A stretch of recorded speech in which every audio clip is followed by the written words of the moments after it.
is calling you. The universe is calling me. It speaks both day and night. It's full of dark and light, and I've heard others call from light years away, and they're real and they're here. Space and time are instantly clear. Planets spin, grids in place. We can travel through space, fields and forms, math and voids. It all seems with one voice. It's home.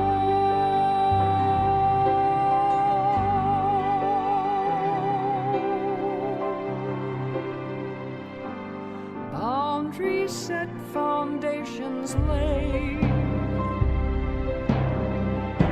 Sound was heard, matter made. Solar systems from afar. Names and numbers for the stars, and I've heard others call from light years away,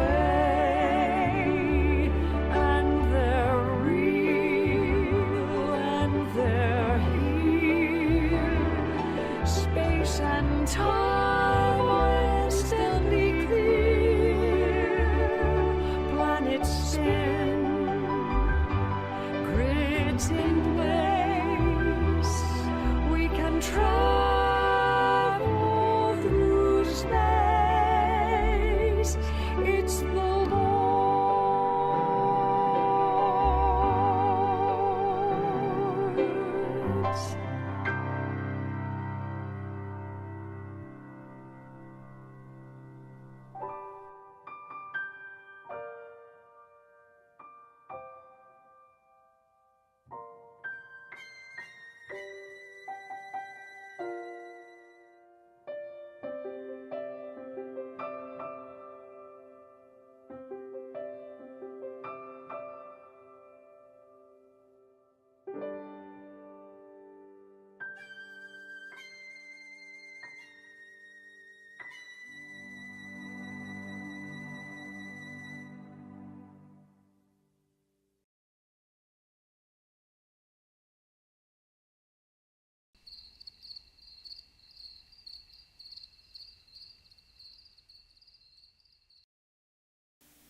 Deep Sky Clock event closing.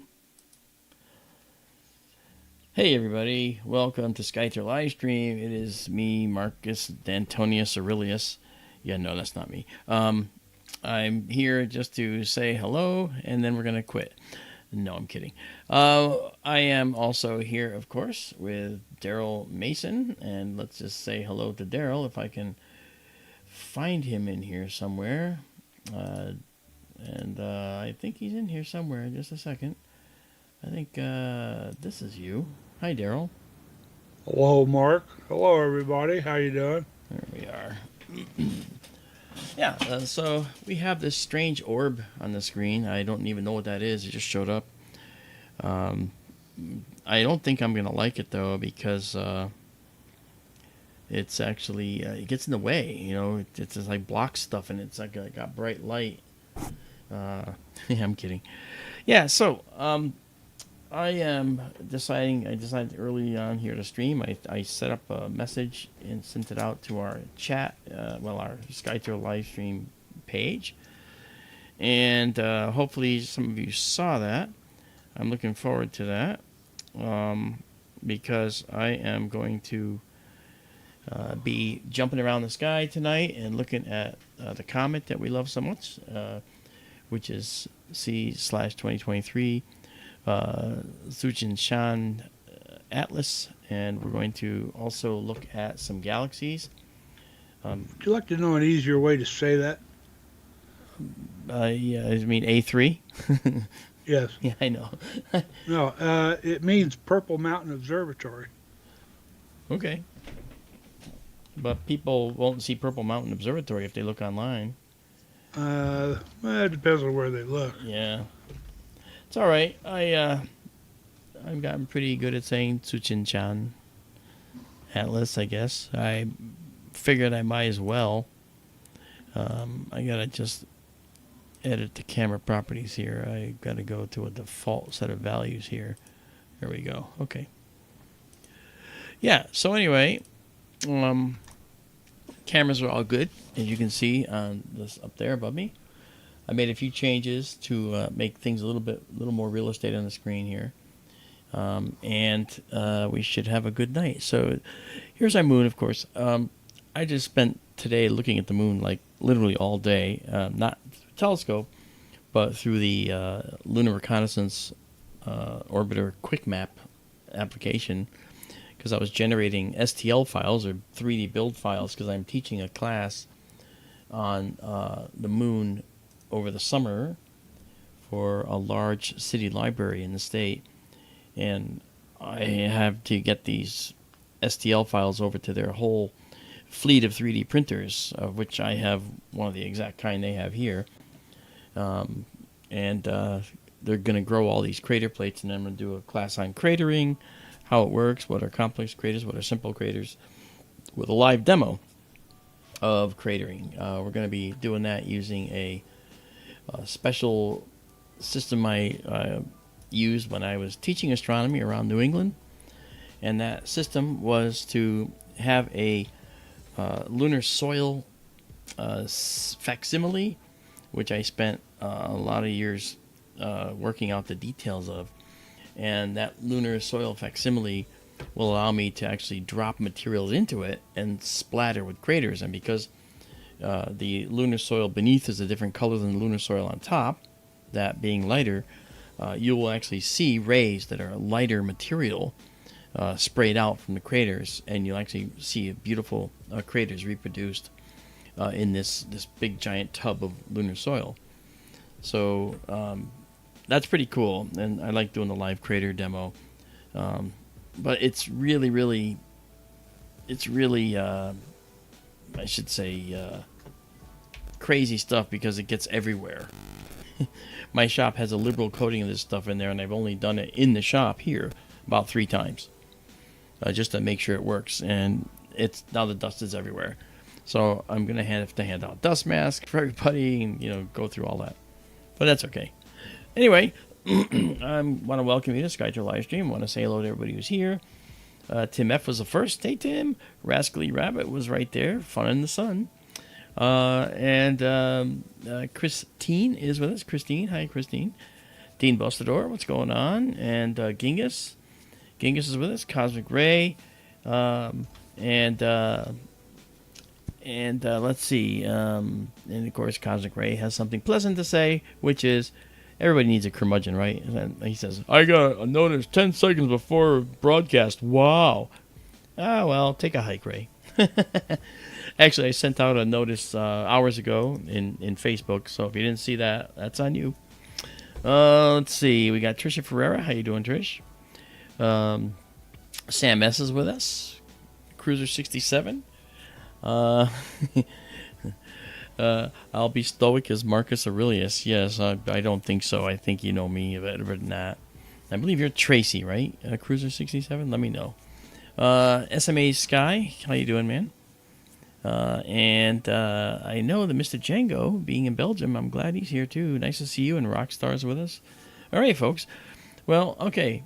We're looking at the moon right now for one very important reason, and that is it's not quite dark enough out there. As you can see right here in the top there, you can see this this slight glow, that's the sunset light. So anything we take a real picture of, we're going to end up seeing as a, we'll see that with a red haze. So we're going to just hang out a little bit. We're going to look at the moon for a little while until it goes away. And then we will be able to proceed. The moon really must be made out of green cheese, Yeah, why? because it looks green. Well, let's see. It could look green. Let me see if I can use my image controls here. And let me see if changing the white balance will make anything happen. It's possible. Let me set the white balance a little higher. Now it looks, there you go. That's more like what you expect to see. Right? It's about the same to me. It's not. It looks more like the gray. We would actually see the color of the lunar soils if we were to take pictures of the moon. But I don't, I don't want to stack pictures. I'd like to just capture pictures and then stack the video after that. So I would take a video and then stack the video. So pretty cool. And let's see, Jeremy's with us. Jeremy B, how you doing? He says, I no longer do social media, but I do the towers on the moon. Jeremy, I haven't seen any evidence of towers on the moon, although I've seen some photographs. But I can't say that those are actually towers on the moon. I can say that they don't look like towers. They look like misinterpreted photos. But there was some kind of outgassing on the moon that's responsible, I think, I think it's the artifact called the Shard. I think that was actually a plume of dust or smoke that was rising from the moon, possibly from an impact or maybe from internal volcanic activity, but that's actually probably less so.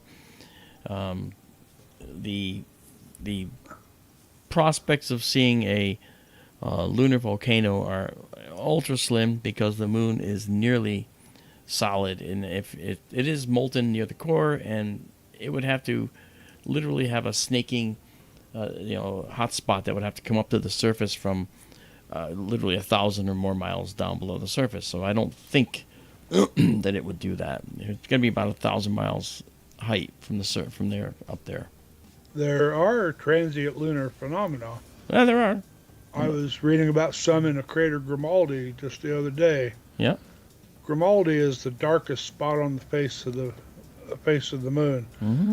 Sits a little under Aristarchus, which is the brightest spot on the face of the moon. Yep.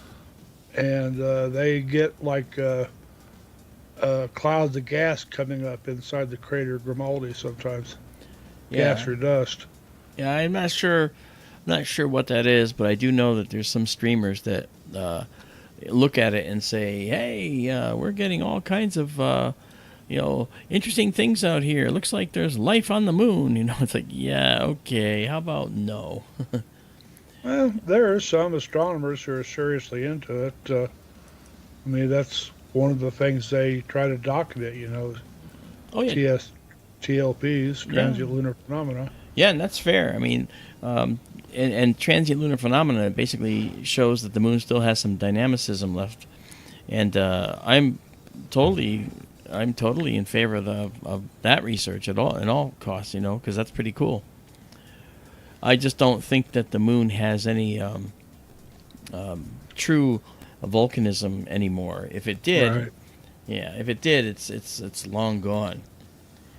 Well, things like towers on the moon, I think shadows when the moon is in an early or late phase, Mm-hmm. cast shadows at great lengths at peaks and stuff can really exaggerate the shadows, and people might see those and think towers on the moon. Sure. Back in the I don't day- fault them for that. That's how you interpret it, I guess. Back in the days of Chesley Bonestell, Mm-hmm. famous lunar illustrator, before manned space, he painted these dramatic lunar landscapes that had big, tall, jagged peaks. And I remember that. yeah, and it turns out you see pictures from the moon now, and they're just you see hills and stuff, big rounded shapes. Yeah, I remember And Chesley Bonestill's paintings. They were really interesting.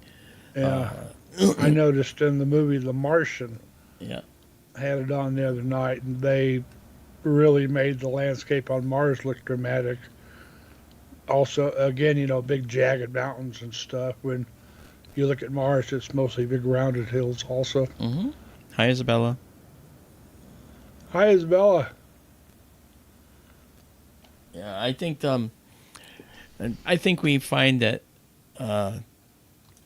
erosion, and from whether it's cosmic ray erosion, or whether it's erosion by moonquakes and stuff like that, that will contribute to softening all kinds of things. In fact, in my lunar crater demo, I've created sharp points of hills, and then with the meteors, I simulate the constant vibrational erosion of impact by hitting the side of the container very softly, ding, ding, ding, ding, ding, and you actually watch the hills go from peaky to rounded in just a short time. And so people can actually see how long term there won't be any craggy things on the moon unless they're very, very young.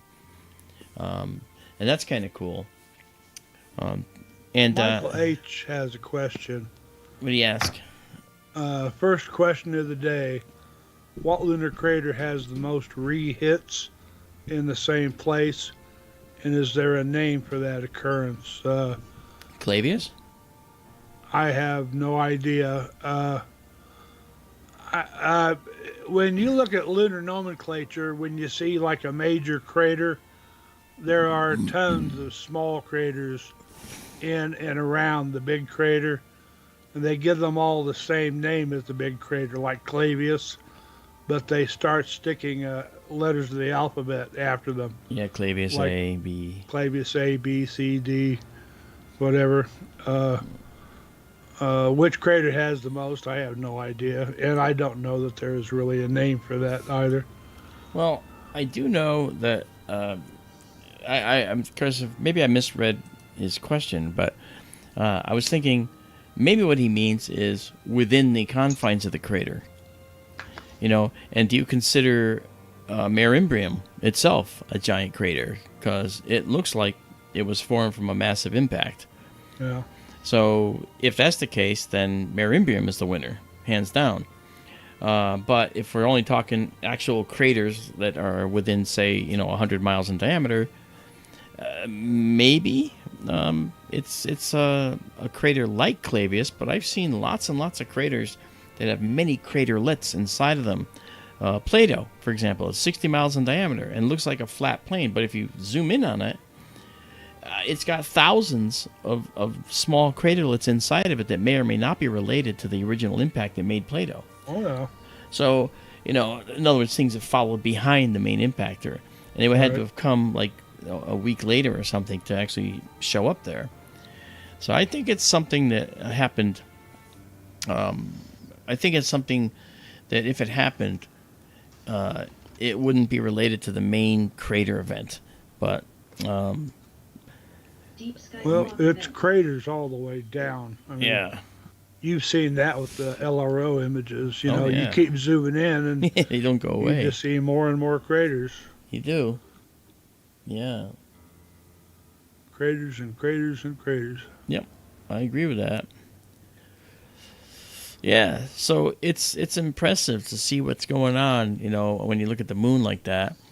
I will say that I think that when we drill into the moon, like you said, even the astronauts, Apollo astronauts, when they're walking on the moon, they were stepping over craterlets the whole time they were there. Little craterlets the size of their feet to the size of their, head to toe size and beyond. There were craters anywhere from, a few inches across to several feet across, within the scale of their purview. I was literally watching the Apollo 14 traverses today, the video, and in this one sequence, you can see the astronaut. I think one of them was Shepard. He goes up to the flag that they put in, and they turn around a still camera and take a picture with a 70 millimeter Hasselblad. And then the other guy goes up to the flag, and then Shepard takes a picture of him standing by the flag. That's really cool. And they had really nice cameras. yeah, a 70 millimeter Hasselblad, not bad. One of the best. And I'll tell you this: watching how they unfurled the flag and set it up in perfect color was something that I had not seen very often. So this was rare. And it totally dispels all the people that says, why the flag blowing in the breeze on the moon? Because he literally unfurls it, and he's holding it, down on the ground, like on its side. And you still see it's perfectly, rippling like it was, waving. But it should have been straight if it was actually blowing in any wind or if it was soft enough to move. It was a nylon flag that was actually, that had wires in it to hold it. And then when he brought it up vertical, it maintained the exact same shape as when it was horizontal. So clearly, that's something that a lot of the people that are these moon crazies who think we didn't go there and who think there's air on the moon don't consider. Karen Belmont asks, how deep is the moon dust? Yeah. And the moon dust varies in its depth. In some places, it's quite deep. In some other places, it's not deep at all. It's a thin coating on rock. Depends what you're looking at, Yeah. Oh, back early in the space program, they didn't know how deep the lunar dust was. And That's right. That's one reason why the lunar excursion module, the LEM, had like 6 foot tall rods on the bottoms of the feet. See how far down it goes. Yeah, they didn't know, if the dust was going to, if the LEM was going to sink in over its top or what. And, That's right. They found out where they landed, at least. It was, I'm sure it's fractured quite a ways down from all the impacts, but Yeah. not like it was a mile deep or anything. No. I've seen science fiction movies. They're pretty bad movies, but they were the best we had, so they were great. And there was this mare creature in the lunar sea, and when the astronaut stepped into the sand of the lunar sea, this creature came out and grabbed him and pulled him in under the sands. It's like, oh man, that was scary. So cool. Hey Ranjit, how you doing? So, yeah, that's pretty cool. All right, so we might be dark enough to check out a few things now. It's going to take a little longer, I think, to get to where we want to go. But Michael Hedrick has another question. sure, go ahead and read it. And let's hear Mark, it. will you bring yourself to make a political prediction of what will become a future lunar geopolitical jurisdiction? Oh, that's a really good question. I wouldn't touch that with a 10-foot pole. But I would say that by the time we're ready to do that, I have a feeling we will have had a meeting of the minds on this planet and come up with a scheme that everybody could enjoy and live with.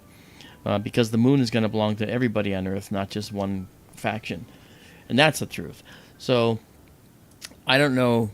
And that's not just trying to avoid any kind of controversy. I think that's just true. I think that we're going to find that people on the planet are not going to stand for one nation versus another taking control of the moon. Yeah. So you're saying kind of like Antarctica, in other words. Exactly. In fact, we're going to use Antarctica I was just about to say that. Thank you. We're going to use Antarctica as a model for how we're going to handle the moon. It'll be for science only, and initially there'll be commercial mining for sure.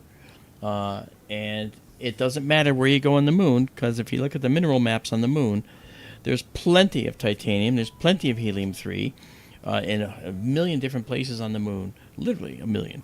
And so it won't be something that is going to be hard to find and that one country will own versus another. Ha ha ha. We got you. Kind of. No, it's not going to be that way at all. So Michael, read Heinlein's classic novel, The Moon is a Harsh Mistress, which they did exactly what you're asking about. Far enough in the future, there are colonies on the moon, and the inhabitants are called loonies, and it's when they get to the point that they go to war with planet Earth. And I'll just leave it at that. It's a classic science fiction, maybe a little dated nowadays, but it's still a fun read. I read it a year or two ago. Yeah. The Moon is a Harsh Mistress by Robert Heinlein. They talk about everything you're asking. Well, another interesting, if you want to just watch movies, I mean, you watch Total Recall, and Total Recall is about Martian colonies, Yeah. right? And then you have science fiction shows about asteroid belters, the belters that mine asteroids. What movie? What show is that? It's a TV The series. Expanse. Thank you, The Expanse. Yes. Yeah. I've never seen that. Oh, it's really good, actually. They stick to real science, kind of, sort of. So I really like it because it makes it seem tenable, stuff that you could expect to see, and not stuff you have to take for granted, like Star Wars X-wings making noise in space and all that stuff. That kind of thing is, we accept it, but we know it's not going to happen that way, not real. So anyway, that's really cool. Yeah, The Expanse is very good. You should really watch it. I don't get whatever channel that's on. Okay. You might be able to see. I've seen bits of it on YouTube. But, Yeah, I was going to that's say. about it. All right. Well, let me drop this exposure just a little bit down to 10.7 milliseconds. Let's see, get a little darker on this edge here. Karen Belmont says, "What do you think of ocean mining?" That came up this week. Oh, that's right. I think they're already doing it to some degree. If you ever watch Gold Rush on the Discovery Channel, some of the versions of the show, they're out gold mining in the Bering Sea, north of Alaska, north or west of Alaska, and they're literally mining the seabed is what they're doing, and other people have been doing that for some time, and a lot of exploratory stuff.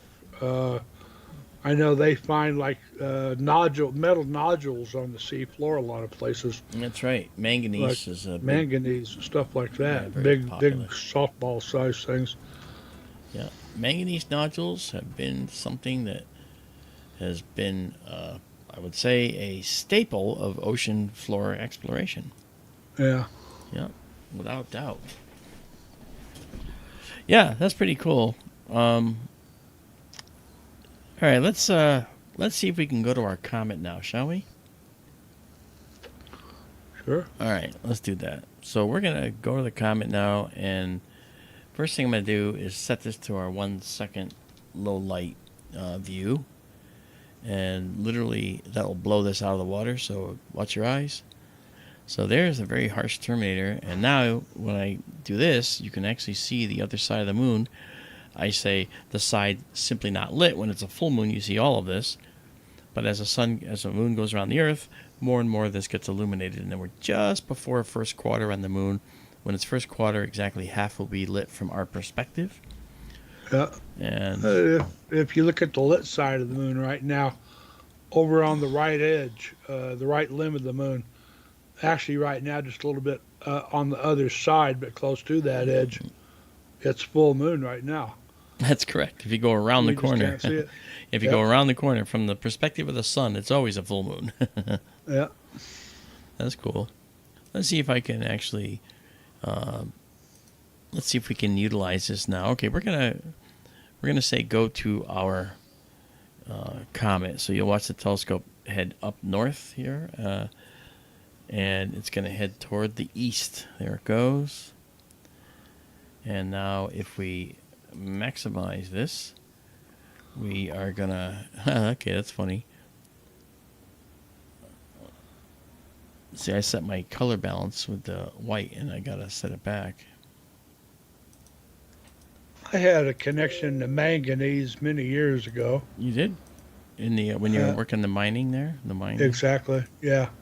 We had. I won't bore you with the details, but some large rectangular metal frames Okay. set in the rock that ore passed through All right. on its way down to land in the train cars. And they were made out of manganese. The stuff was really tough and it had high wear capability. So they made it out of manganese. Wow. That's These pretty things were like cool. about 10 by 6 or 8 feet. We Mm-hmm. had to install them sometimes. All right. Great big heavy thing. Let's go see if we can catch our comet here. Yeah, it's still not quite dark enough. So the sky is still a little bright from our perspective here.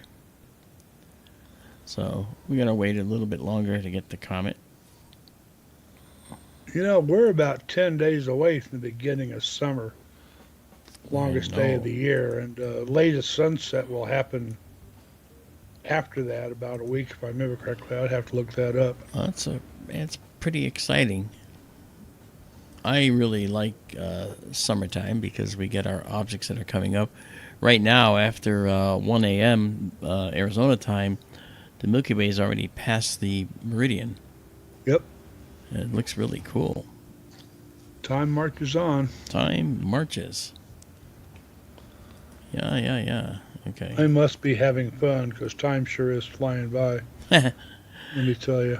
You're funny. Okay, we gotta wait a little longer for this. Let's see if we can do another.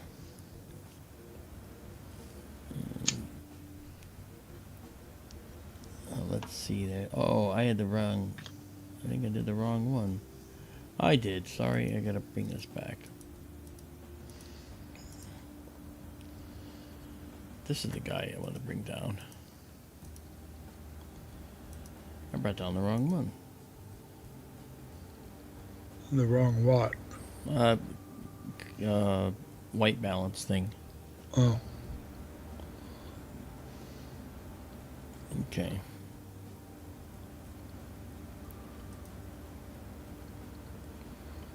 Let's pull that down.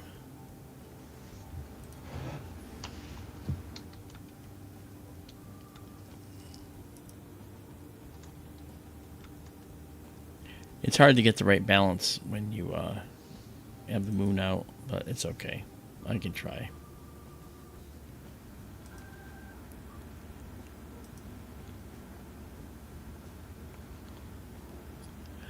All right, we're still waiting. It has to get a little darker, like I said. So why don't we try something? Oh, I'm stupid. Sorry, guys.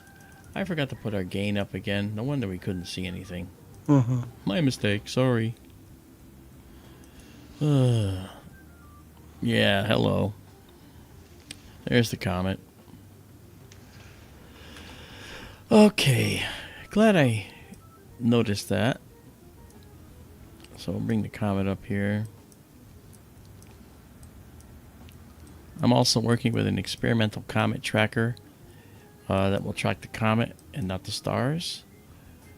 It's built into this sharp cap, and Curtis Horn told me about it the other day, and I tried to utilize it, but unfortunately it's very sensitive, and this comet might be too small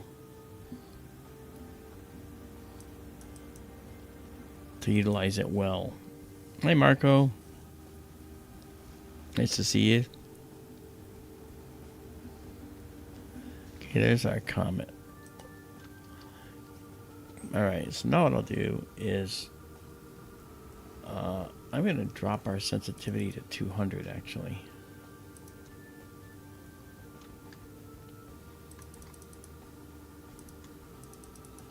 Alright, there we go. Alright, and now I am already focused. I did a focus run. So let's do a 12-second shot and see what we got. Hey, that sounds like a rhyme. 12-second shot. Let's see what we got. I'm going to drop out of low light mode. Come in here. Go into deep sky acquisition mode.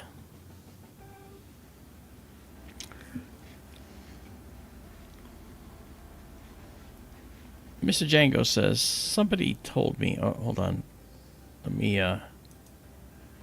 do this first. There we go.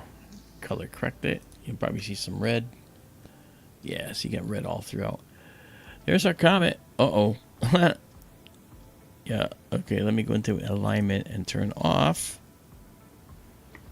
align on comet, because I don't want to do that. Let's clear again.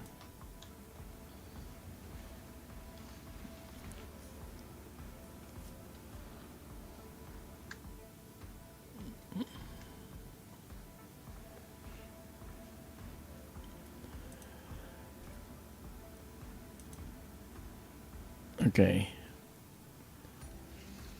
And clicking this will show us the stars that are being guided on. There they are. The ones in the yellow boxes are the guide stars. See, this comet is so small, it thinks that it's a stellar object, so that's not correct. If the nucleus of the comet gets a little bigger, I think this will work. All right, so we're going to turn that off. It's not permanent.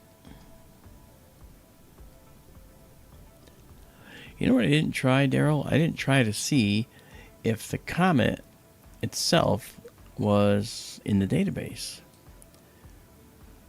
I don't think it is, but I'll have to see, because maybe... No, I think I tried that before and it's not. Okay, no problem. In Stellarium? No, in the in this annotation database, I don't think it is. Oh. This will tell me if it's being updated dynamically or not. It may not be.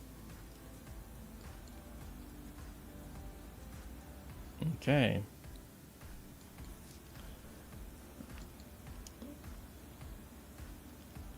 No deep sky objects in view. Okay, so no. To answer your question, my question.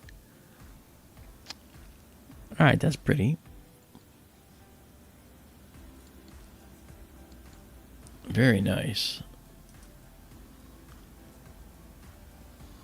Somebody mentioned the other night that this comet will be at its brightest in October. Yeah.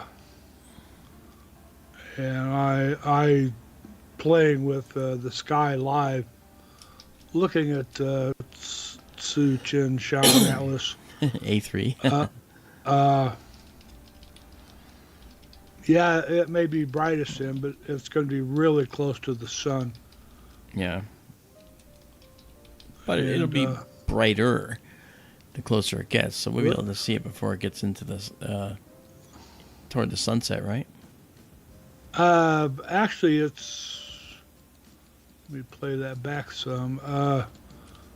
It's going to be a morning object. So before sunrise. Yes, before sunrise, the beginning of October.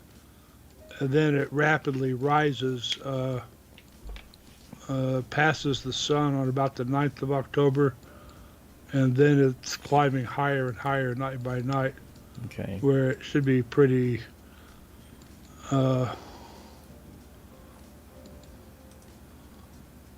pretty high up by, fairly high up by mid-October. Okay.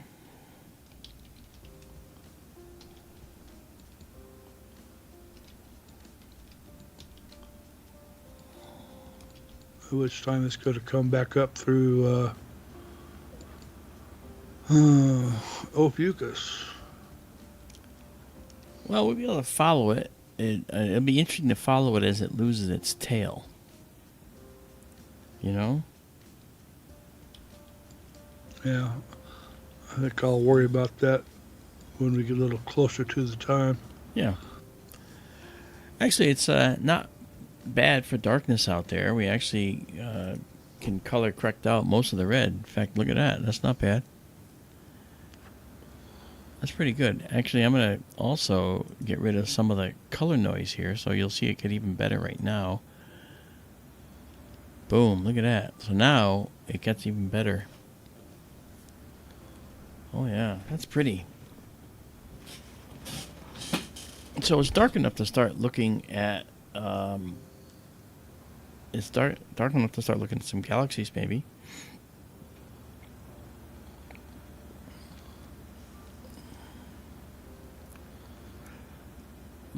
Oh, helium-3 cruiser 67. Yeah, the soil has helium-3, and what's nice about the helium-3 on the moon? It's not all that. It's just it's one of the isotopes that's there.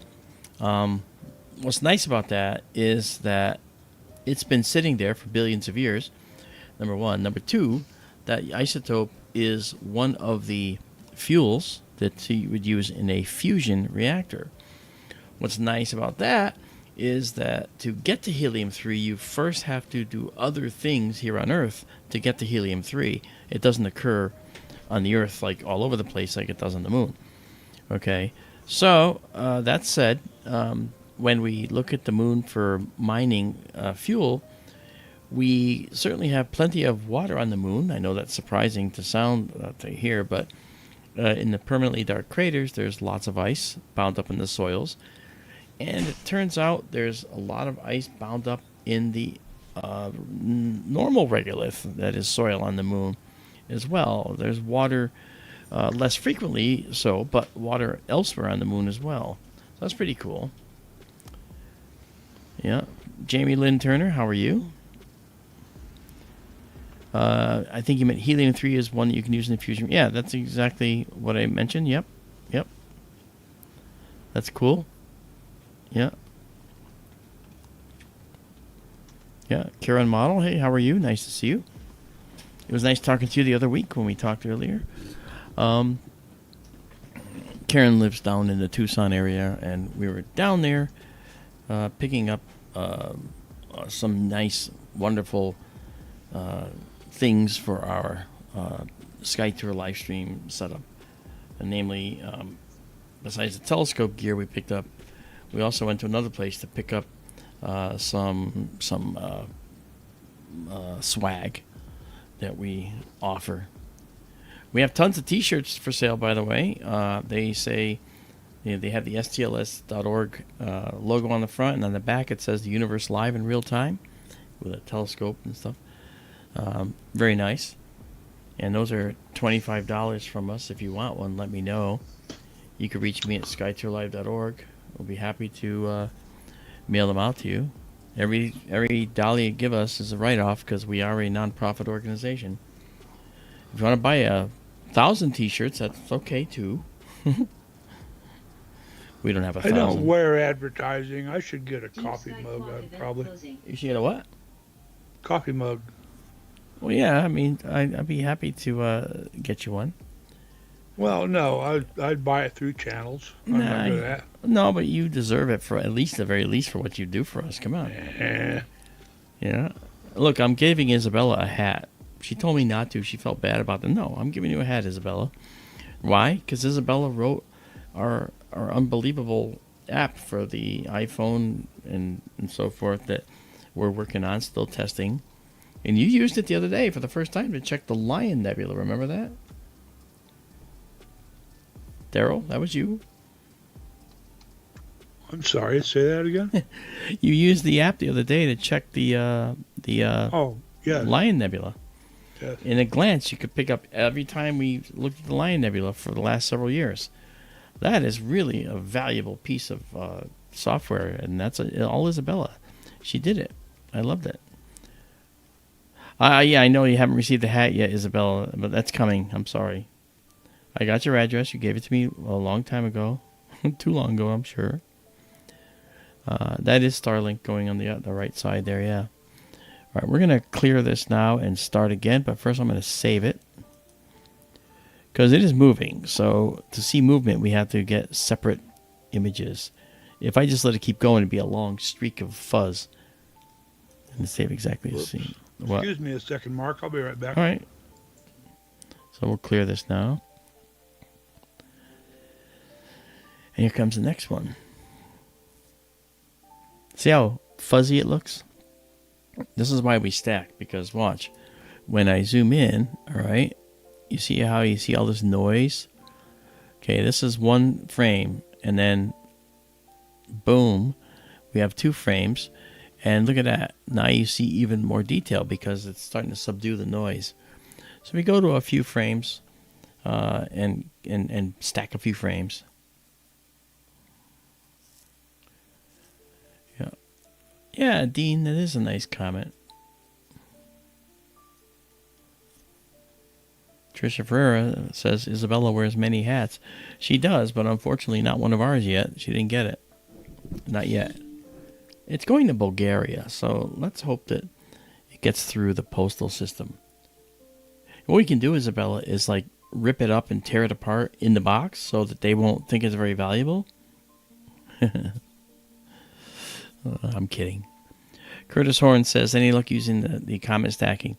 I have set up many different attempts at doing that, Curtis, offline without people looking. And it has not been successful because the comet nucleus that it tries to find is almost like one of the stars you see in the field. It's not quite large enough, so it's possible that it can't distinguish this guy from this guy, you know. So that's a possibility, and you know. So what I'm getting at is, all right, this right here almost looks like this. This could be a star. That could be a star. In fact, this guy looks very much like this guy right here. So I have to say I'm not sure if the Comet Stacker can actually do anything. I talked to Robin, the guy that wrote that, and he hasn't touched it in a long time. So it's possible that there's, it's possible that there is some newer algorithm he could possibly use. You know, like look right here. What's this? Right? See that right there? Okay, that right there is something that could be a galaxy, a faint galaxy. And how would the Comet Stacker fare against that? Right? It would think maybe this is a comet as well. I do have to say though, it's kind of interesting that's there. All right, we're going to let this grow up a little more here. What are you talking about? That This guy right here. little fuzzy there on the right? Yeah, this guy right here, for those that are wondering, I'm talking about this right here. That's a galaxy, I believe.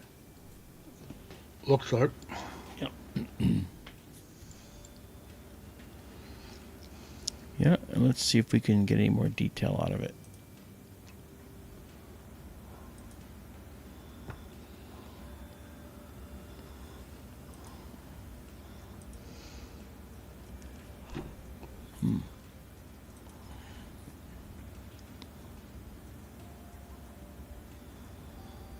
Karen Belmont, are you asking how far out from the sun the comet is? Oh. Or did she ask that while I was gone?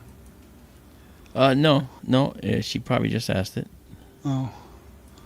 Give me just a second, I'll find out. I'm going to say it's like 1.4 something AU. Maybe 1.3 something. Probably 1.4 something. That's my guess.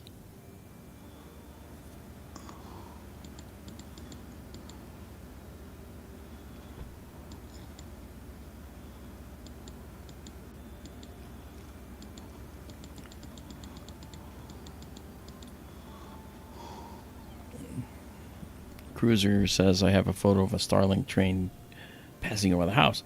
Oh, yeah. I actually got a Psionics Aurora, and I was actually videotaping a Starlink train, video capturing, I should say, a Starlink train going over the house here. And I had 25 satellites stretched out approximately 130 degrees across the sky. So they were trailing behind each other by like this much at arm's length in the sky. It was really quite something to see. First one I had seen. Go ahead. Karen Belmont, the comet tonight, right now is, or a couple of hours ago, let me see.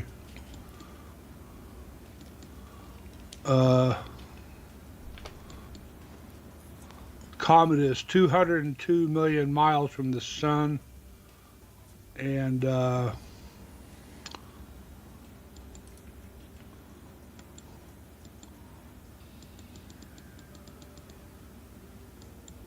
just a second. Oh, that doesn't look right. Give me just a second here. 279 million kilometers from Earth, which is That's 173 million. So it's 172,980,000 from us, and whatever I said, 259 from the sun. well, divide that by 93 million to get the AU. Right now, it's 1.8 AU, almost 1.9.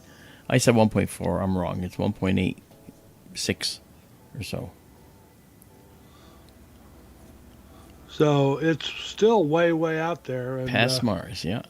Yeah, and it'll get a lot closer when it's closest to us, though. Oh yeah. I think it's going to be like about half an AU away from us. Yeah, it's going to be. It's not going to get that close to us, but it's going to get close enough that we'll be able to see a lot more detail. So we're seeing it now like this. Let me remind you of how big our field actually is. Let's go to 25%. There's the size of our field. Let me just zoom out a little more. Okay, so there it is. There's the whole field. This is 1.5 degrees by 1 degree in height, right? So this length right here is some number of arc minutes, and it's going to get a bigger tail over time. Remember, Comet Neowise, when we looked at it, the tail was like as big as this whole field, and that's when we had a 2 degree field, we had a 1.5 degree field. Our field was as tall as it is wide here with that other camera. We're closing in. We got a much tighter view, and we've got let me color correct. And we've got, as well as color correction, we got this. There we go. That's pretty. Now you can see.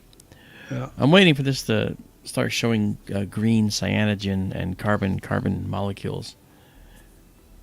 The tail appears a lot longer than it did when we first started looking at it. And you're right. I noticed that too. I mentioned that in the last stream. It was longer than the first time we started seeing it because it was really like here. We're only about there. And now you can actually see it all the way out to here. Yeah. The tail is growing. And that's a dust tail. So you might expect to see the dust tail trailing behind as the comet moves. That's neat. Dean Bastador says Neowise, Neowise, near Earth object from the Wide Infrared Survey Explorer, Neowise, was really pretty, and he imaged it with his phone. Ray says nearest approach 12th October 24, magnitude 1.2, distance 556 AU. Thank you, Ray. And hello, Michael Galea, and you're welcome. He says, hello, Mark. 556 AU. Yeah. Hello, Mark Andero. Love the educational information that you give us. Thank you. And Karen says, I was thinking green as well. It's probably not close enough to see the green yet. It may show green.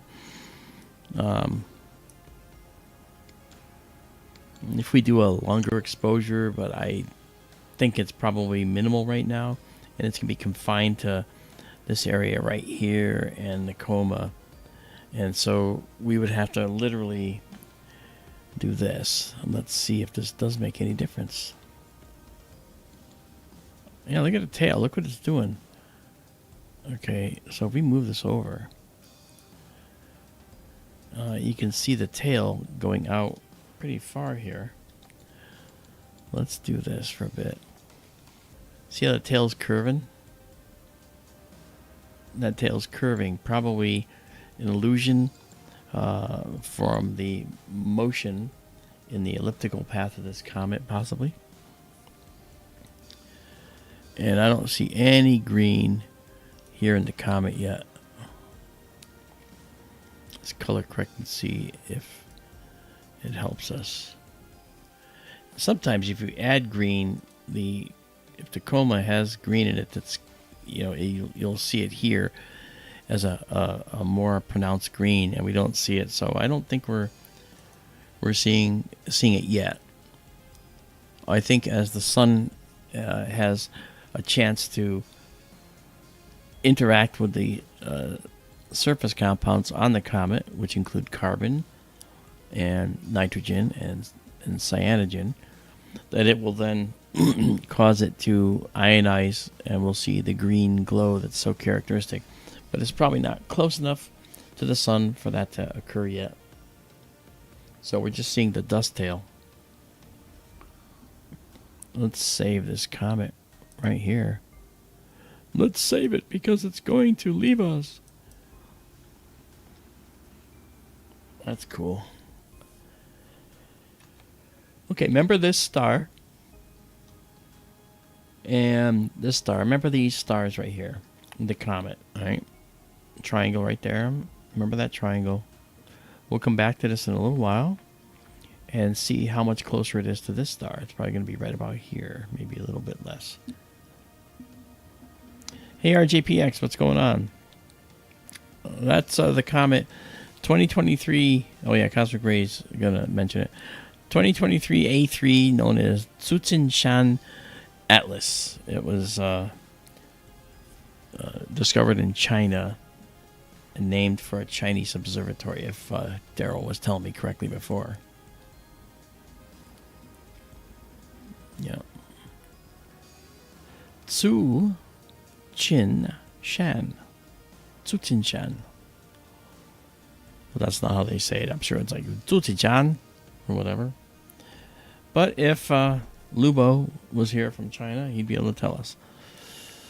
I forget. They may actually pronounce the TS sound ch. Okay.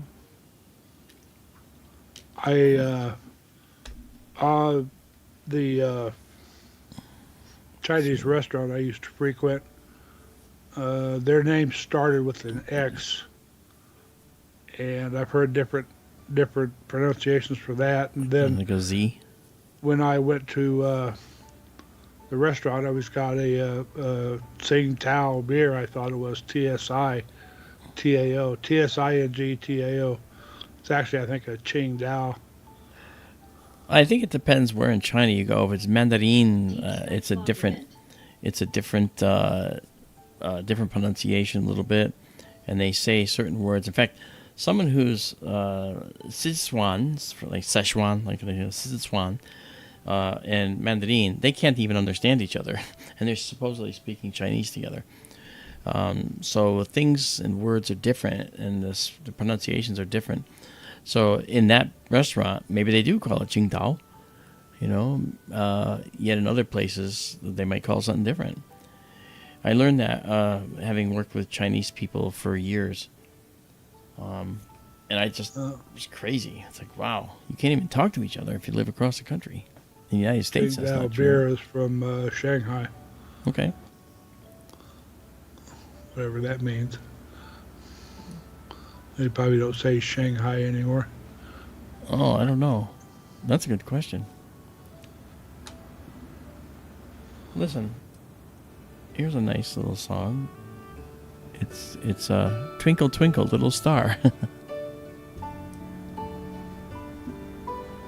Ah.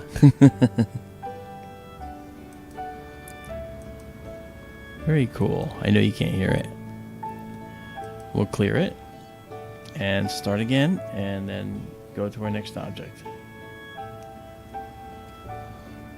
Hope you enjoy this interlude of Twinkle Twinkle Little Star.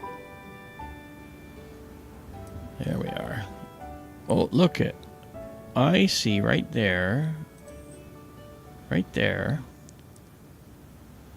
I see a little different color than elsewhere in this tail. You see that?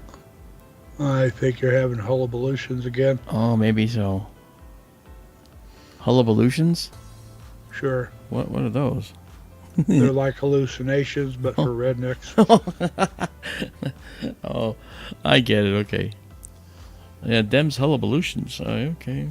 That's funny. RJPX, yeah, it's 1.8 astronomical units away, so past the orbit of Mars from us. So that's where it is right now. Okay. Let's see if we can pull out some more detail in that tail. Let's drag this guy out a little bit. I don't want to jinx us, but I'm finding that our Starlink performance has actually really drastically improved. Look at that. You know, that's on a slightly different angle. So that's two different satellites. All right. All right, now I'll save this here. All right, so that's 3 sets with the Comet right there. And now we'll get out of it and go back to our low light image so we can actually head to some galaxies nearby.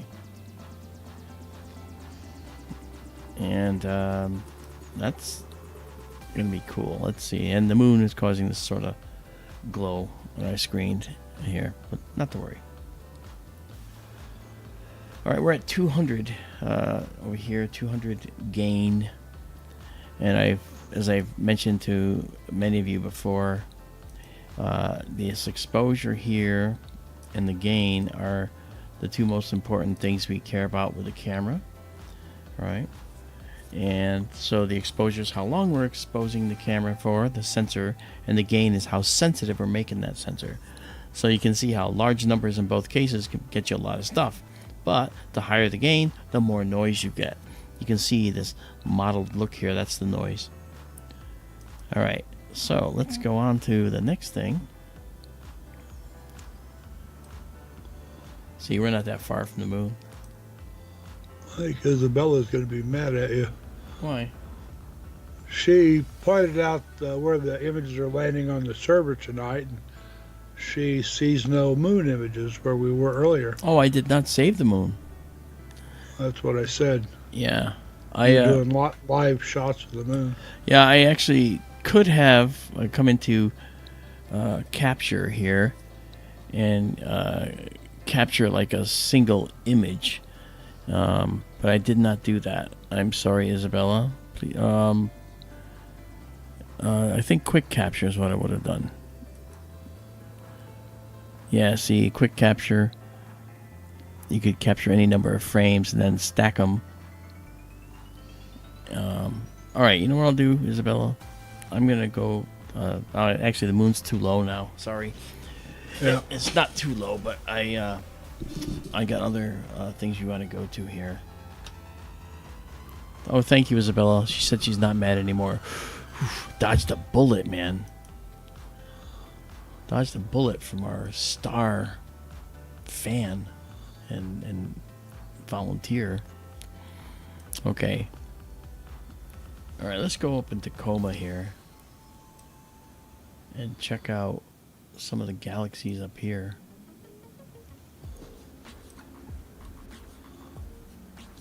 Yeah, we have the black eye, yeah, but I want to see if we have. We can look at Measure 53 or 5053. I'm gonna go with 53. 53 is a nice globular. Yes, it is. You've got M64, you mentioned that, the black eye. Yeah.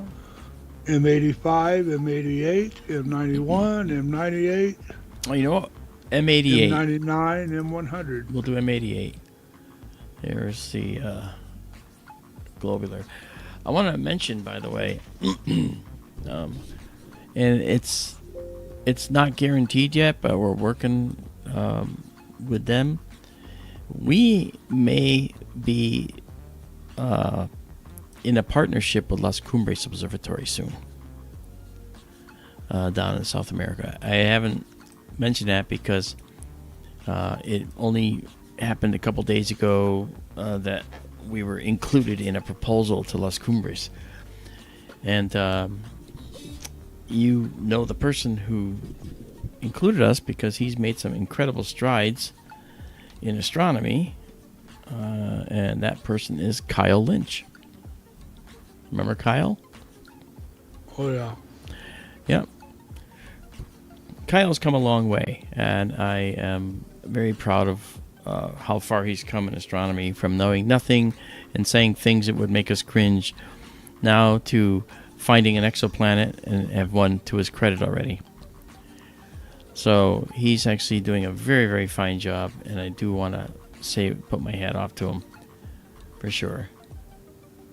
I'm going to do another focus run here, guys, because I think it's a little bit soft.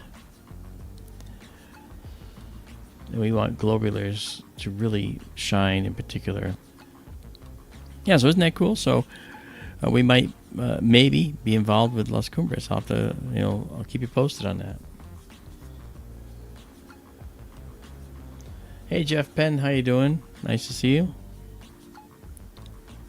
If some of you haven't yet subscribed, please subscribe. It's free.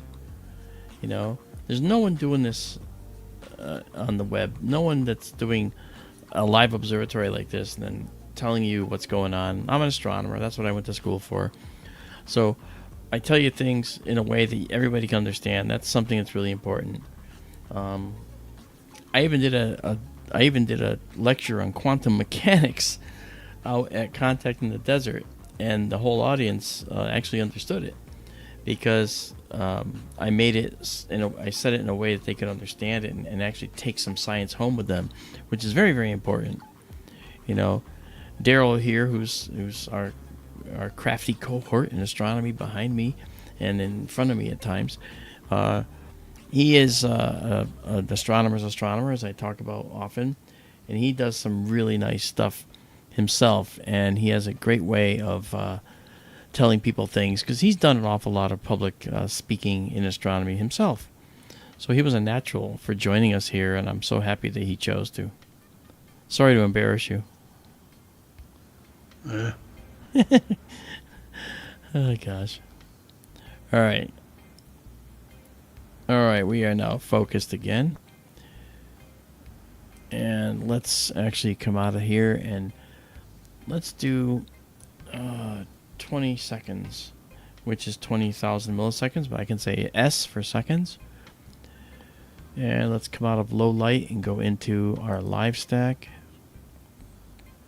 And we'll get rid of the last image of the comet because we'll be back to that. Again, remember what I said. Remember these stars right here. Okay, where the head of the comet is. Okay. All right, so we'll clear now, and we'll see our first image of Measure 53. Ray posted a link. Look at that. How to Wow. say it. Oh, that's nice. They say supposedly Tse Chin Shan. Yeah, Tsuchin Chan. Yeah. No, Tse. Tsuchin Chan. Okay, all right. Tse Yeah. Chin Shan. They say it really fast. Yeah, Tsuchin Chan. Yeah. Well, they have to be able to say it's like the in some what is it, the dialects in China, the TS is pronounced ch, like you said, and others it's ts. The Chinese people I worked with, it was all ts. TS was a t. TS ts. So kind of crazy. Yeah, we were saying Tsu, and his Ts, like his, a long, sharp. link says it just like a Tse. All right. Tse Chin Shan, Hey, that's close, but man. even faster. Yeah.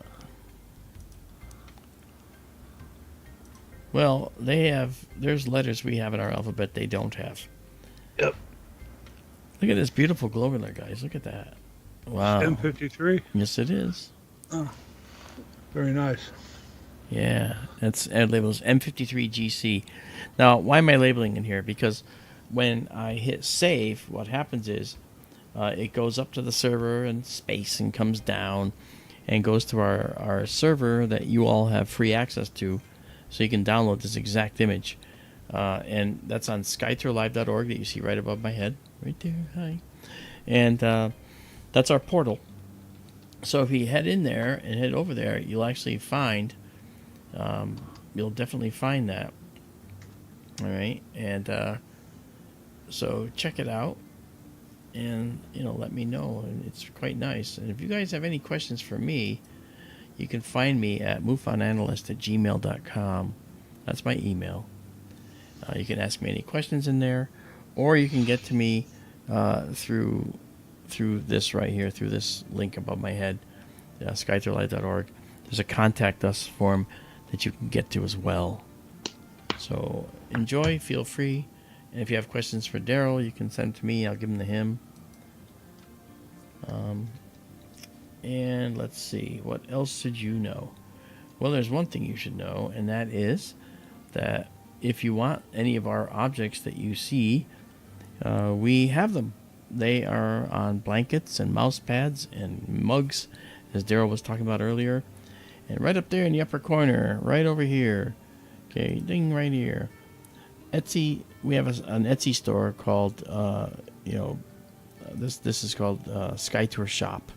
So visit SkyTour Shop, and you can actually see everything we have to offer. When I was doing my Contact in the Desert, live show out in Palm Springs a week and a half or so ago, 2 weeks, whatever.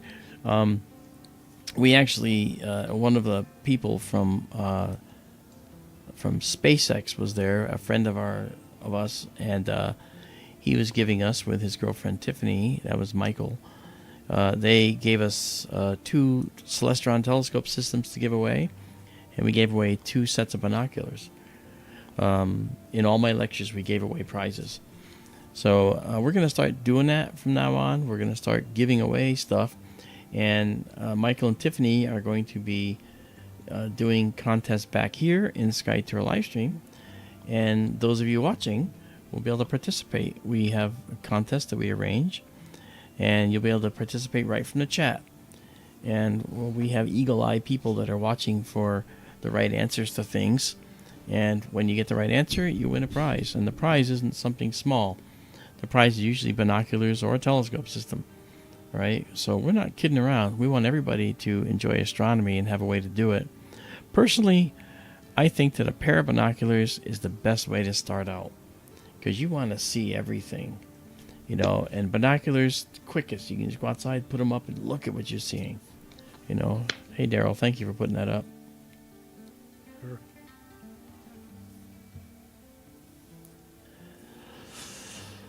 Okay, so we'll let this come in a little more. I've got 14 imaged right here already. You say 14, what do you mean? I'll tell you. We take an image, and then we take a second image, align it with the first, and lay it on top. And we keep doing that. We build an image sandwich all the way until all of the stuff that matters, like dark dust and stars and nebula, are brought to the top, because they have most of it. They have the data. But the stuff in between the stars, that's noise, like this modeling here, this all goes away and becomes just black. Now we have that ability like here right now. If I actually take us out a little bit more down here, you'll see that it's getting darker and darker. But we also lose some of the details in the cluster. But in this particular case, this cluster is even more resolved when we actually zoom in on it. Look at that. That's pretty. Check that out, Daryl. That's really nice. Wow. Wonder what's going on there at about 4 o'clock. Here? Farther out. 4 o'clock from the nucleus. So from the nucleus, 4 o'clock is here. That's more like about 5 o'clock. To the upper right of where your pointer is. All right here? That right there. Those 3 stars? Is that all that is? 3 stars in a row? Yeah, it looks like a line of sight thing. Interesting, it's pointing right at the nucleus. It is. It is actually interesting. Okay, we're going to save this right here. This is 18 frames. We'll save exactly a scene as well. What? Do you want to return your placement on the curve, the histogram? I know. I did want to capture it with the whole nucleus fully resolved. Oh, I will do that though. See, if I do that, watch what happens. You know what's going to happen. It gets really, really bright. See, and we don't want that. We would like to see something like that, but we want to also pull this out a little more. So about here. Okay, but when we come out here, you can still see it's bright in there, but we can still see them all. We get noise. that's a nice compromise. It is. So what I'm going to do is just get rid of some of the color, do color correction again. All right. That's pretty. Globular clusters are called halo objects, guys, and we've talked about this before. This particular globular cluster, if I go into our stellarium view here, yeah, and that was it. I came back out. I go in here to stellarium and center up on it. Okay. This particular globular cluster is at a distance apparently of 58,000 light years. That's what it says in stellarium. Stellarium's been wrong before, but it's pretty. Looks pretty. Let me see where the center of the field is. It's pretty close. All right, so I'm going to come here and align on this. And you'll see the STLS goes toward the center. Excellent. So this is one of those, as I said, halo objects, which is pretty cool. And I see there's a lot going on in the chat here. People are writing a lot, so I want to take a moment to go read that. Let me. Hey, Fantasy. Fantasy's with us. Nice to see you.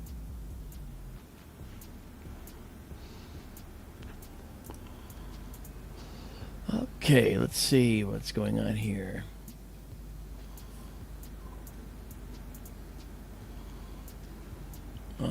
Fantasy says that's a stunning image, as is.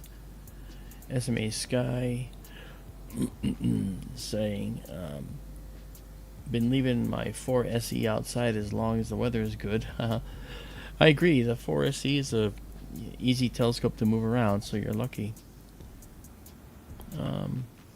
Fantasy says, I live in the foothills of the Mojave. Can't leave anything outside without it being covered and contained. It gets above 100 degrees every day. Yeah, it's true. I was actually driving near Death Valley when I went out to Palm Springs. The temperature was like 109. 109 feels like 90, but it's hot.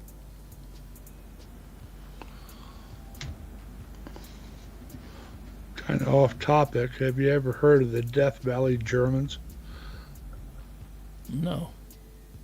Oh, look that up sometime. All right.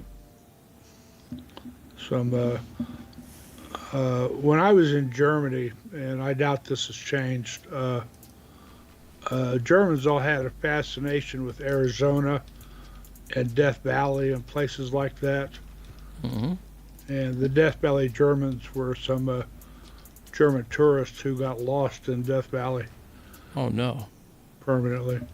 Permanently, okay. That's quite a story if you look it up. I will. Fantasy says, I got to see the Milky Way coming out of Mount Whitney the other night, and that's a memory of a lifetime. Yeah, you see, here's the thing about the sky. The night sky is its own ecosystem. The dark night sky is considered an ecosystem. And what we want to do is make sure that we preserve the dark sky. Believe it or not, I live in Connecticut. The telescope here is out in the Arizona desert, and I'm running it from Connecticut. Okay, but what's interesting is that telescope is in a dark sky state. So you can't have any lights aiming up at your sign on your business. You have to have them fully shielded and aiming down at the sign.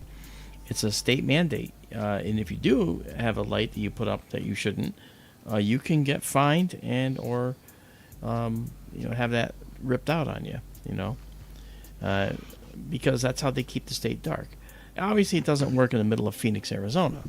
In Phoenix, Arizona, it's a Bortle 9 sky. It's as bright can be. A Bortle it goes from 0 to 9. And so 10 basic levels. And here we're at a Bortle 2.5 where we are in this location.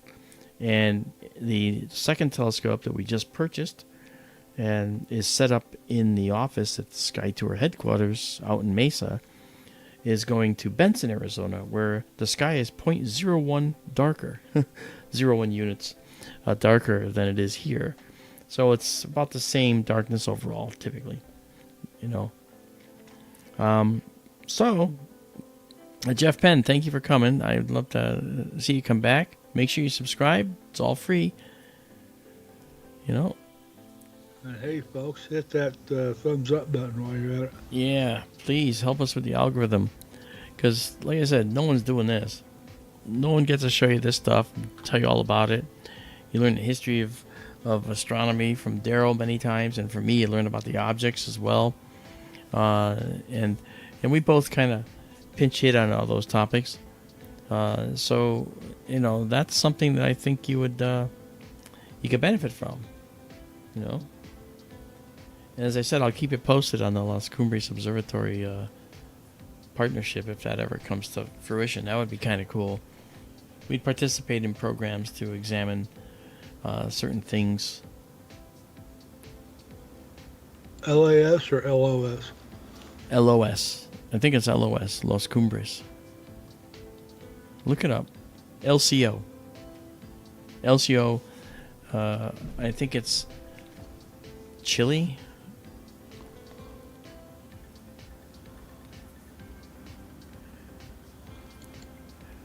Cruiser says, can I go over the telescope for monitoring the sun?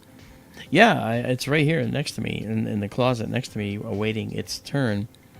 I'm going to put it on a special sun-only mount. Only mount used only for solar stuff.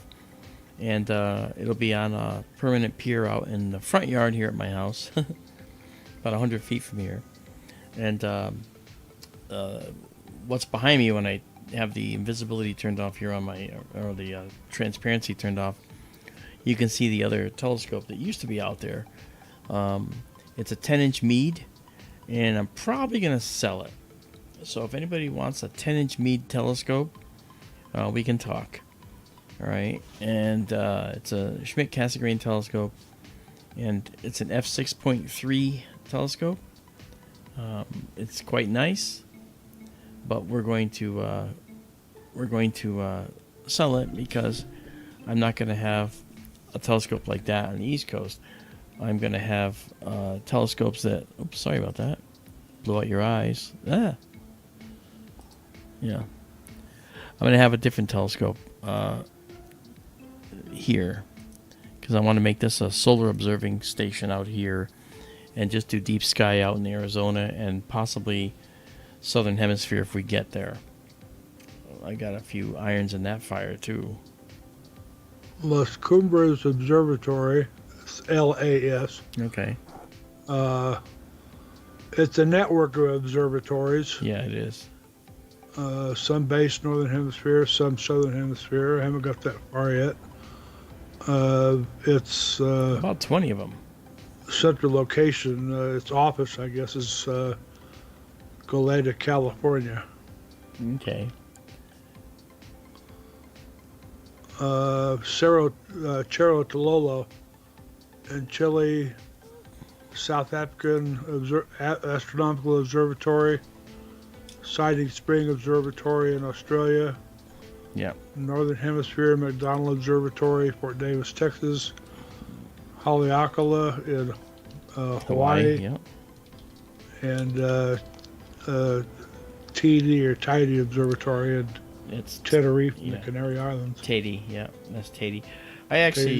I've been using telescopes on Tatey actually from here.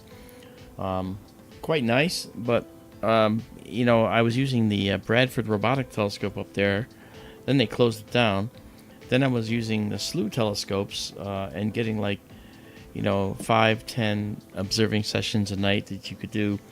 But you weren't in control of the exposures. You were in control of the objects you wanted to see. But they had these canned exposures. And I didn't really like it.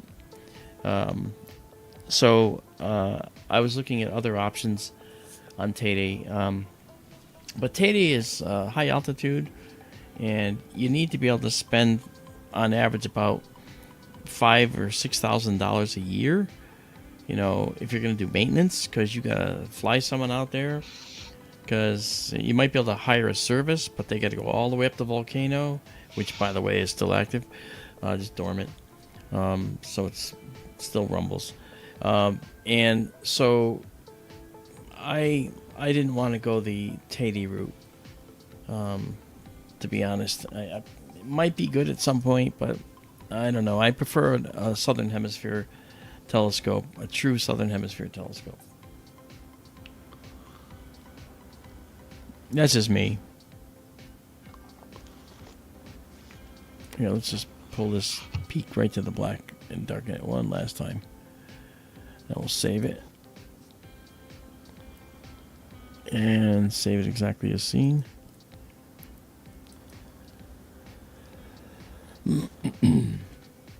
Siding Spring, however, now that's a good site in Australia. Yeah. That's a bucket list. I want to go down there. Okay, there's Messier 53. Siding Spring. Yeah. Isn't that a radio telescope? Yeah, but it's still a nice telescope, and it's a nice region, nice location. There's more telescopes there than just a radio telescope, though. I think Siding Spring has multiple systems there. Unless I'm confusing it with another one, but look it up and see. Oh, I already closed the page. All right. Well, if you look it up, you'll see, and other people I think in chat will probably look it up. Okay, so you remember how Messier 53 was literally this big on our screen, and so we're only seeing some of the stars. Quite interesting. Let me try something here while I'm doing this.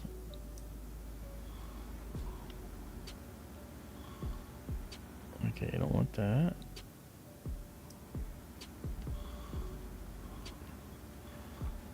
I gotta modify some of this. Let's get rid of this.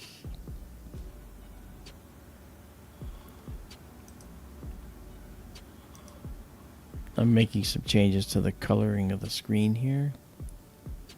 Yes, they have a bunch of telescopes in Siding Spring.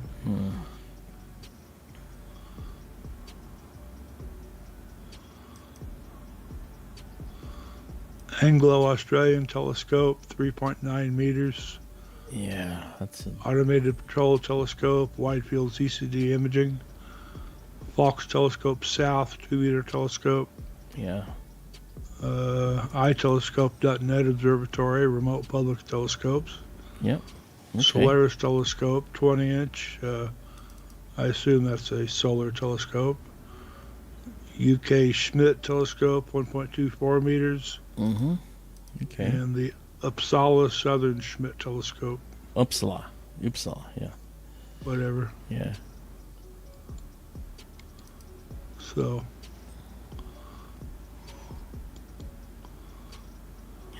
Jamie Lynn Turner, the real color is in green, though. The moon is altering our color balance here, so that's what's going on here.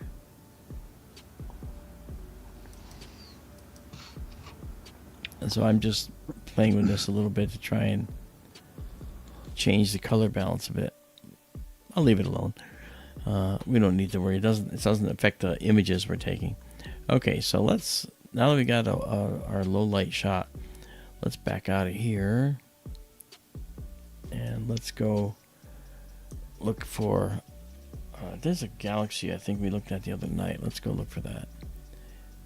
Oh well, first of all, we got to go to Coronae Borealis. We got to go to the Blaze star. This is a star that's going to go nova soon. Watch the telescope. It's going to move now. It's moving now. You can see it almost straight up, going to be a little bit to the east. And the blaze star is going to be visible in our view here in just a moment. There we go.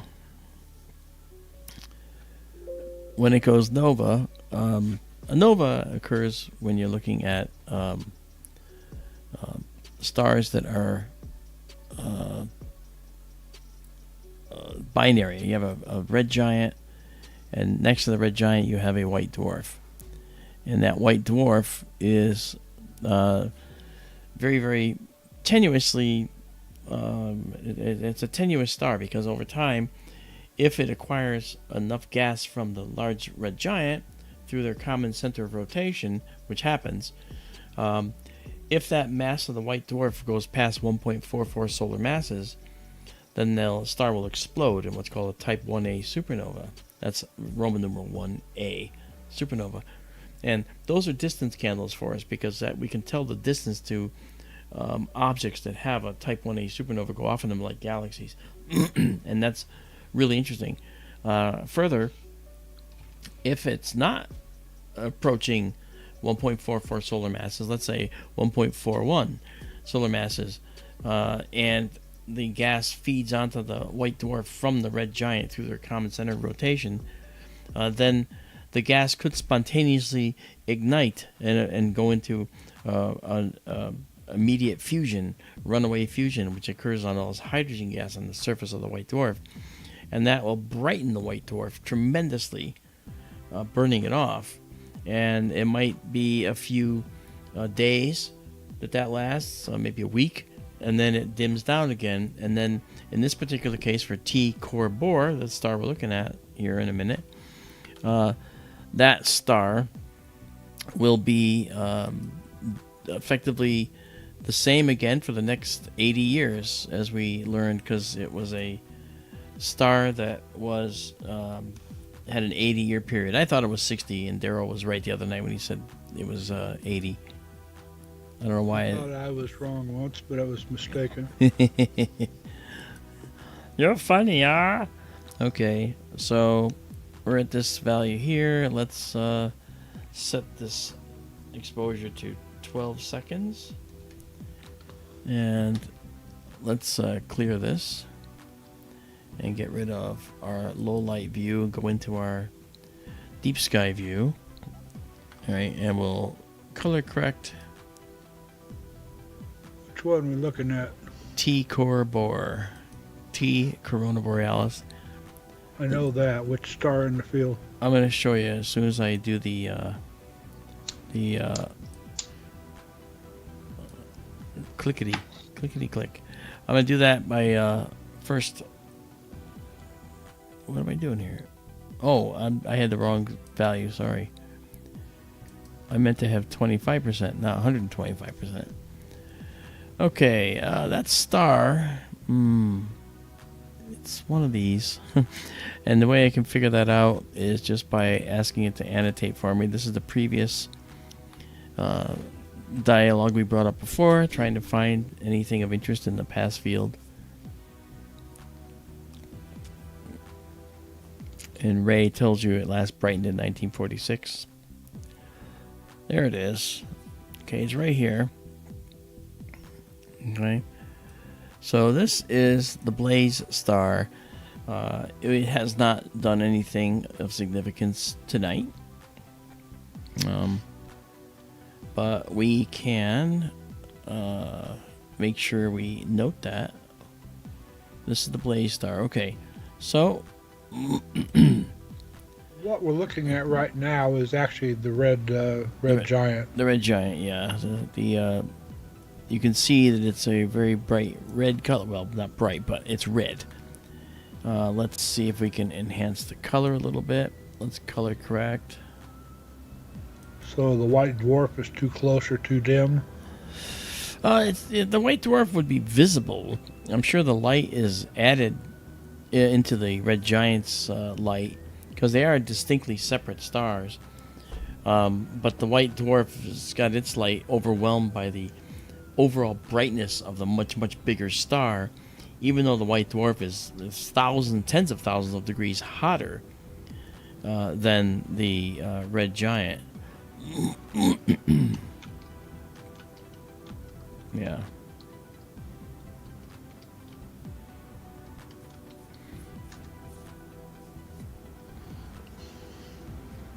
So you can see the red giant here, and we know it's a red giant because this is the binary star system that is host to that white dwarf, and they're orbiting very close to each other.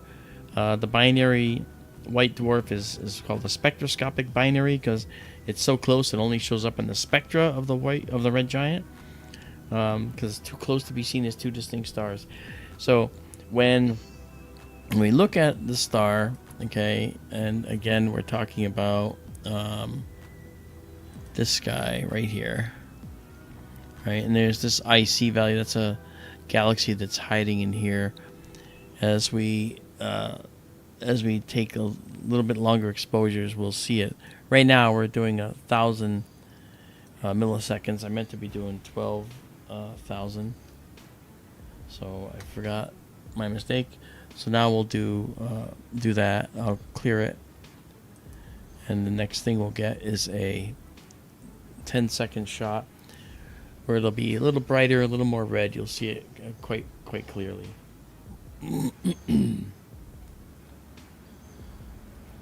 There you go. So now you actually see that. I'll color correct this as well. I've got to be up early tomorrow, so I'm going to have to shut the stream here soon. I apologize. I'll move this down to help get rid of some of the noise. There you go. So there's T Coronae Borealis, capital T. And I will name it T Core Bore.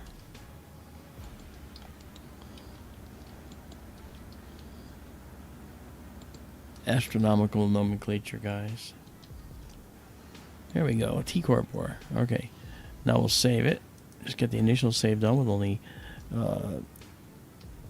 5 frames, and then we'll save exactly as seen.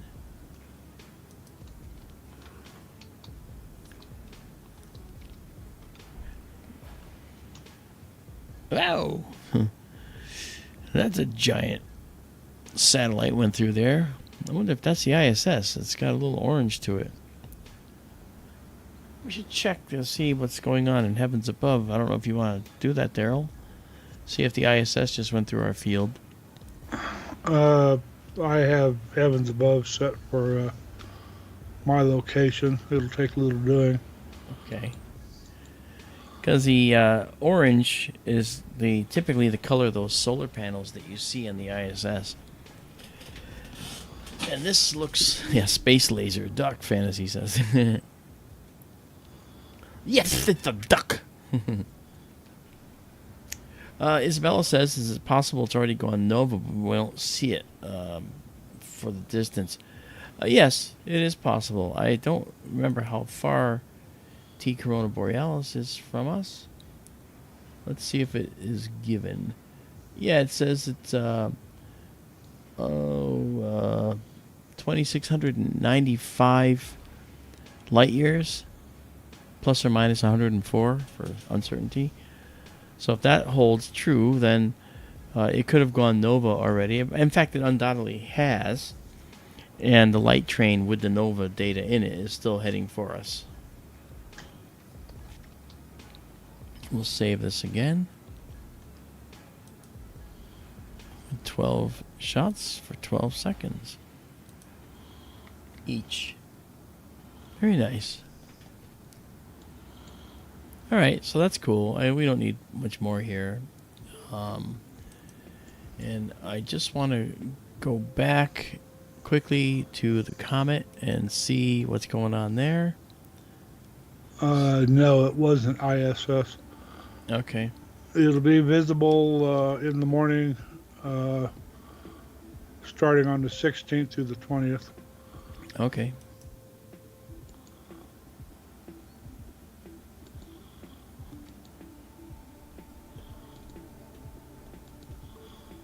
There's those green skies again. Yeah, I know. I got to get back to my more natural look here. Let's drop this down.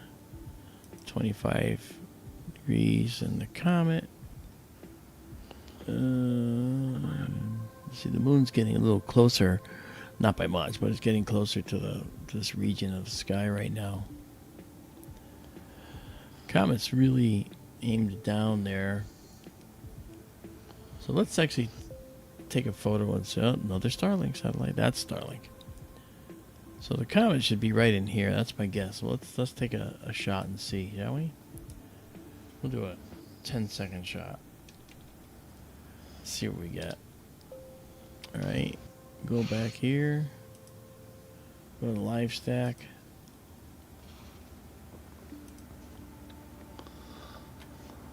All right. Let's see what we got. And it's down here. Okay. Look how much closer it got to the star, guys. See that? Right there now? It's closer. And we're getting a little moon glow in our view here. There we are. Nice. Let's pull this over up the white curve, which is the average of the red, green, and blue curves. Color correct again. And maybe drop out some of that green background. There we go. Yeah, nice.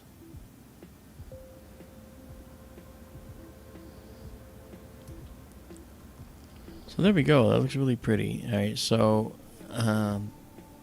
the Starlink that's giving our night's wonder is also causing all kinds of lines in our view. And that when I was doing this, 10 years ago, I could take pictures all night and never see a satellite trail. But then again, I could never have a telescope out in the middle of the desert and run it from across the country. So you take the good with the bad. All right, so this is... Thanks, Elon. Yeah, I know. Let's see, 2023. Sachin Shan Atlas. And we'll save. Well, I thank him. I think the man's a genius. Oh, yeah. It kind of gets me on Wikipedia, the main page, the front page. They have an article going on about the Boeing Starliner, and they didn't say a word about the Starship launch. And I think that's the most spectacular thing I've seen in years. Yeah, I mean, two soft landings by a two-stage rocket. Yeah. That achieved orbit, by the way. Yeah. It achieved a nominal orbit, and then it came out of orbit, and the booster soft landed in the Indian Ocean, and then the Starship soft landed. Now it's only a matter of time. See, I don't know why they couldn't retrieve Starship. The booster landed in Gulf of Mexico, didn't it? Did it? I didn't thought it landed in the Indian Ocean, or was that the Starship? That was Starship. Okay. Yeah, it would have been farther along. It was off the northwest coast of Australia. Yeah. And that was, when you said that thing about the fins, I didn't know what you meant until I actually watched the video and watched it burn through. I was like, ah! However, it's still actuated, even though you could just see the honeycombing because the surface layer of skin on the rocket was actually burned away. And that was on the far side. What it looked like where the fire was hitting it. Plasma. Wow. Okay, we'll save this now.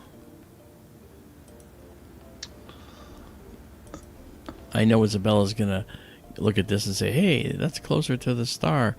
I'm going to do a video. Because these two were more equidistant a little earlier, and now this is closer. What this shows you guys is the dynamicism of the universe. You can see the universe is dynamic. All you got to do is look in a little tiny box like that, and you can see it. You know? Pretty impressive.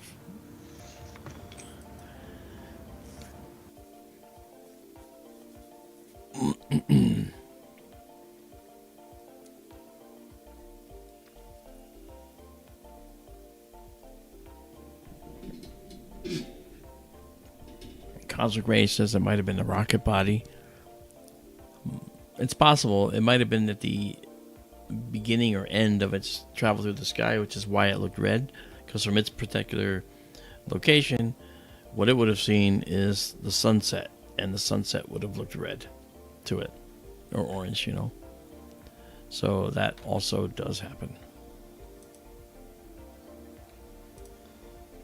Cool.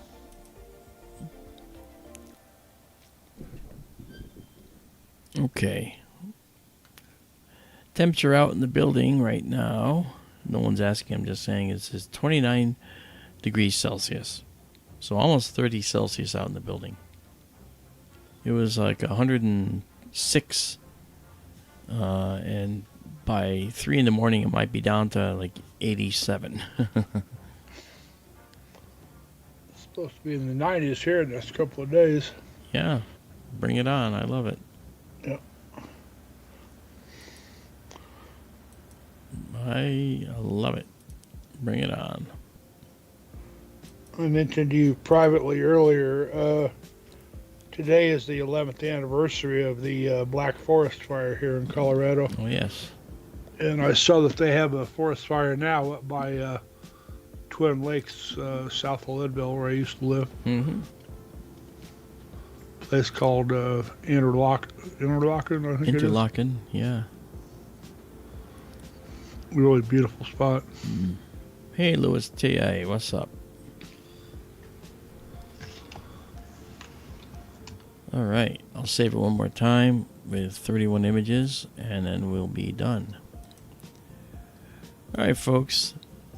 I wasn't sure if I was going to stream, but I wanted to just bring you along for the ride for a little bit of time. It has to be kind of a short stream tonight, but I figured, hey, bring you along. Why not? But I enjoyed all of your companies and your wonderful questions. Fantastic. Thank you for coming. And we're going to head on out for now, but we will do this again very soon, okay? So you guys have a good night, and we will talk soon. Sorry it's over so soon, but I got to get up early. So we'll talk tomorrow sometime, I think. Good night, everybody. Good night, folks, and we will see you on the flippy flop.